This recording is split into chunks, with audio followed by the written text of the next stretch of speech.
Time now for another car. Yes, is it a Lexus or is it a Camry?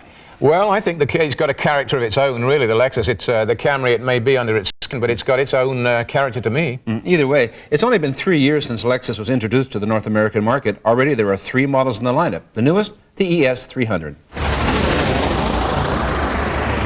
When Lexus debuted in 1989, the entry-level model was the ES250. It was basically a Camry with more frills. I called it a Camry in a tuxedo, and so did a lot of other people. Toyota was quick to point out the differences, but the similarities were undeniable.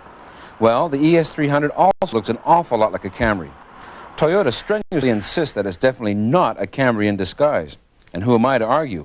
All I can say is that if you put the two together and stand back, it's hard to tell them apart. And they have identical wheelbases, body links, and V6 engines.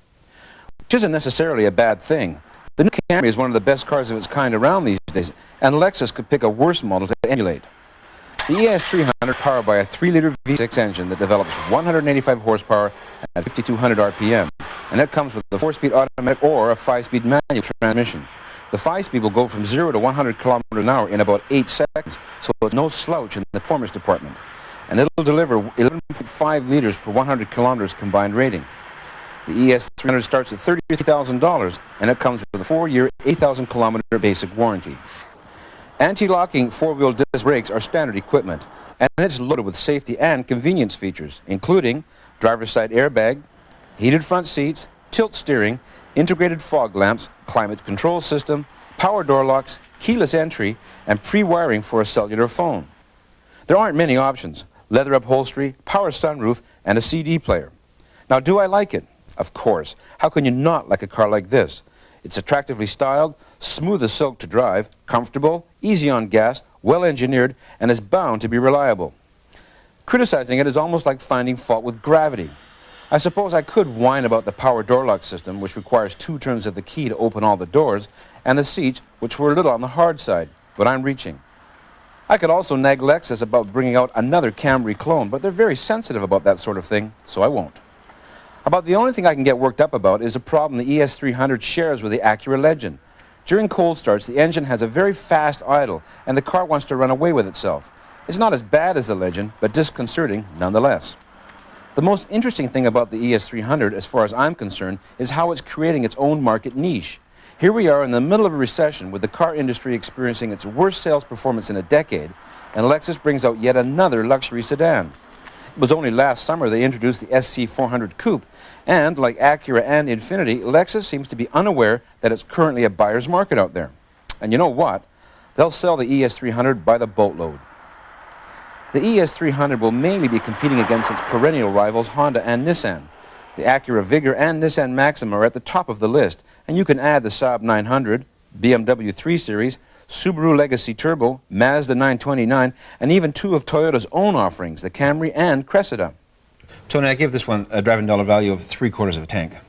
Well, you must be a perfectionist, Ted, because I think this car is wonderful, worth much more than that to me. And I also take issue with your constant reference to this one being just a clone of the Camry. I think it stands alone. I think it's a wonderful luxury car, and it feels to me very much like the big Lexus. Well, you can say that, but this is definitely a Camry. But I want to set the record straight on something. We've had some mail on an earlier show we did where I said that the Maxima looks like the Camry. Well, of course, the Maxima has been out for 3 years at least, so it's actually the other way around. The Camry looks like the Maxima, and as far as I'm concerned, the Camry, the Maxima, and the ES300 all look exactly the same. Well, there's no question that there's always, and if you look back even through automotive history, if you look at the cars of the 30s, for example, the average kind of car did look very much like the other average car. Which is not a bad thing. These are all fine cars. I'm not complaining. All I'm saying is they look the same. But anyway, to get back to your original point, if you park these two side by side, the Camry and the ES300, literally, they are identical. They're identical. Well, there's some differences in the lighting and so forth, and some of the body panels I think are a little bit different, and the interior is quite a bit different, quite a bit more. And that's not just the Camry is a very good car. I think maybe the problem that Toyota has is that the Camry is such a good car, it's almost ranked right up there with this luxury car. That's why I only gave it 3/4 of a tank. I feel that if you're going to put out a luxury car, make it distinctive. This is sort of semi-distinctive, but it's not really distinctive from a Camry. People say that to me all the time. They ask me what's the difference, and I say, really, well, it's an interesting point, but you know, the costs of individualizing cars is so high these days, even in the luxury market, and I can understand their attitude, and after all, the domestic people have been doing it for years, making cars on the same platform. Well, at least we both agree that the Camry and the ES300 are both very good cars. That much we can agree on. But I still think this car should have had more individuality because they're charging a fairly hefty price for it. It's not cheap, you know. Well, it's not cheap, but I mean, if you compare it to some of the German imports, which battle it out in the same category, really, this is quite a reasonably priced car. Yeah, okay, anyway, we have to move on to red light, green light. What we don't like about it is the cold start idle, which we didn't even get to talk about. That's a bit of a problem. Seats and price are both a bit of a problem as far as I'm concerned. On the other hand, the car is beautifully built, performance beyond reproach. Of course it's going to be reliable, it's a Toyota. As I say, I give it a driving dollar value of 3/4 of a tank because I think you should have more character than it does. Well, you just expect too much, Ted. Okay, stay with us, we'll be right back.